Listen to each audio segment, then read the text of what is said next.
Hello जी, कैसे हैं आप लोग? उम्मीद करते हैं कि आप लोग बिल्कुल बढ़िया होंगे। हम भी ठीक हैं और स्वागत कर रहे हैं आपका एक और नए वीडियो के साथ। और अभी ना 3-4 दिन से सोशल मीडिया पर इतनी ज़्यादा दो चीज़ें मतलब वायरल हो रही हैं ना, दो चीज़ें। और दोनों चीज़ों में जो है एक लेडीज़ जो है कल्प्रिट है। मतलब कि अ, दो वीडियोस मेरे सामने आती हैं, बार बार बार बार दो वीडियोस पे मीम्स बन रहे हैं। एक तो इस तरीके से है कि किसी शो में आती हैं, उनकी शादी को काफ़ी साल हो चुके हैं, उनके हस्बैंड किसी रेलवे में हैं। अब वो एक शो है, उस शो में आती हैं अपने मेल बेस्ट फ्रेंड के साथ। और उन वो जो मेल बेस्ट फ्रेंड है उनके कपड़े काटते हैं इस तरीके से। एक तो वो वायरल हो रहा है बहुत ज़्यादा, जिसमें कि बहुत सारे मीम्स बन गए हैं कि अगर वाइफ ऐसी होती है तो हमें नहीं चाहिए, हम बिना शादी के ही ठीक हैं।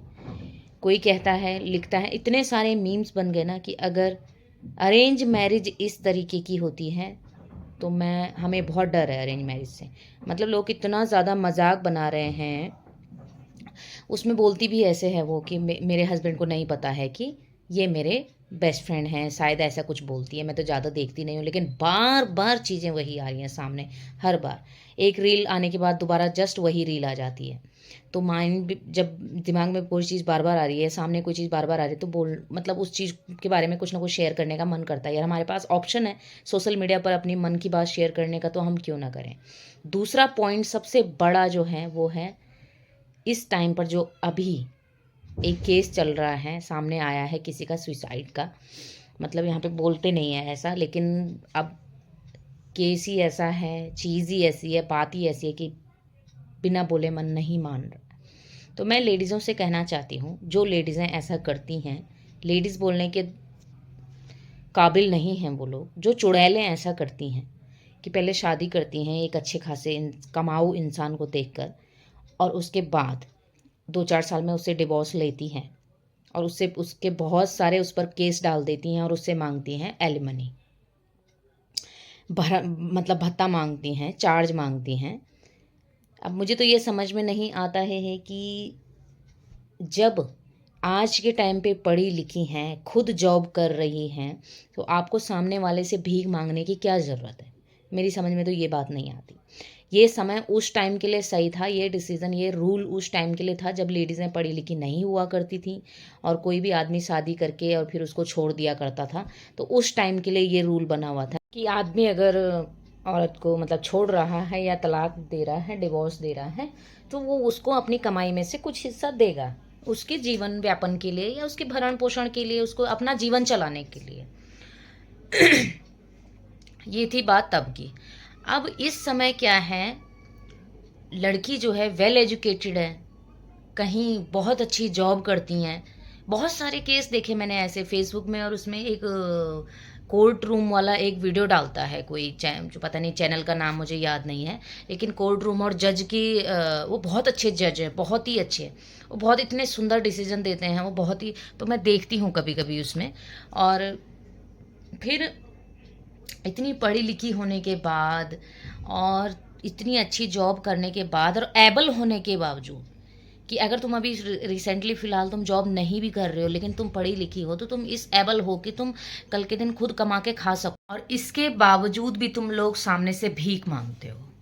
कि मतलब सामने वाला बंदा मेहनत करके कमा रहा है और उसी कमाई में से तुम हिस्सा ले रही हो यहाँ बैठे बैठे, और उसी कमाई के उसके हिस्से से तुम उसी पर केस कर रही हो, उसी को परेशान कर रही हो। तो ये कितनी गलत बात है। एक औरत होने के नाते मैं तो यही कहती हूँ किसी भी औरत को, किसी भी लेडीज़ को, किसी भी लड़की को, कि जब तुम रिश्ता ख़त्म कर रहे होते हो तो क्यों तुम खुद की कमाई से अपने आप को नहीं पाल सकते हो। क्यों तुम इस एबल नहीं हो कि तुम अपना बच्चा, अगर तुम खुद उसकी कस्टडी ले रही हो, तो तुम उस एबल क्यों नहीं हो कि तुम खुद के बच्चे को खुद से पाल सको और उसके सामने कोई मिसाल रख सको कि यस। और ये कोई एहसान नहीं है बच्चे पर कि आप पाल रही हैं, आपने पैदा किया है बच्चे को। तो क्या हुआ कि अगर आपकी कोई किसी से, अपने पार्टनर से नहीं बनी है और आप किसी वजह से सेपरेट हो रही हैं, तो आपका फ़र्ज़ है अपना बच्चा पालना। बल्कि आपको तो ज़्यादा प्राउड करना चाहिए कि आप खुद से, आपने खुद से बिना किसी हेल्प के, बिना किसी मदद से आपने अपना बच्चा पाला। और मुझे लगता है कि इस दुनिया में ऐसी भी बहुत लेडीज़ें होंगी, ऐसे भी होंगी, जब जहाँ गलत लोग होते हैं वहाँ सही लोग भी बहुत होते हैं, कि जिन्होंने खुद से अपने बच्चे ग्रो किए हैं, खुद से पाले हैं, खुद से पढ़ाई लिखाएं और खुद से उनको कामयाब किया है। यानी कि एक्सीडेंटली अगर किसी के हस्बैंड की डेथ हो जाती है, किसी के पार्टनर की डेथ हो जाती है, और मतलब इस तरीके का कोई जुगाड़ नहीं होता कि उनके पास बहुत सारे पैसे, बहुत सारी ज़मीन जायदाद नहीं है, फिर भी एक लेडीज़ दम रखती है अपने बच्चों को पालने का और अच्छे से पालने का।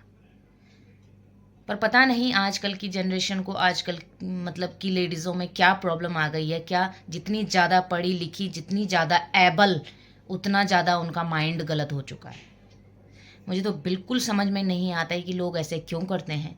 उनकी उसके जो उस आदमी का अगर आप वीडियो देखोगे, अतुल सुभाष जी का, तो पता कितनी घटिया मेंटेलिटी थी सामने वाले की। सामने वाले की बोल रही हूँ मैं, कि एक लड़के को इस कदर फंसाकर और खुद से उसको बोलना कि तुम मर क्यों नहीं जाते। खुद से मैंने यहाँ पे स्क्रीनशॉट ले रखा है किसी वीडियो में, उसकी और उसकी वाइफ की जो कन्वर्सेशन है ना, कि वो खुद बोली, जज के सामने बोली थी निकिता, कि तुम जो है मर क्यों नहीं जाते, सारी दुनिया मर रही है तो तुम क्यों नहीं मर जाते। और जज ने इस स्टेटमेंट पे स्माइल पास करी थी। अब हाँ, सबसे बड़ी बात यह है कि इसमें जज भी उतनी ही कल्प्रिट है जितनी कि ये लेडीज़, इसकी वाइफ।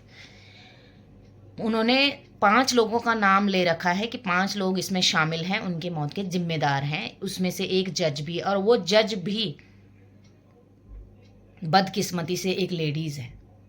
कितनी शर्मिंदगी की बात है, कितनी शर्मिंदगी की बात है कि बदकिस्मती से, उसकी बदकिस्मती से, वो भी लेडीज़ थी, उसने भी ये सब चीज़ें होने दी।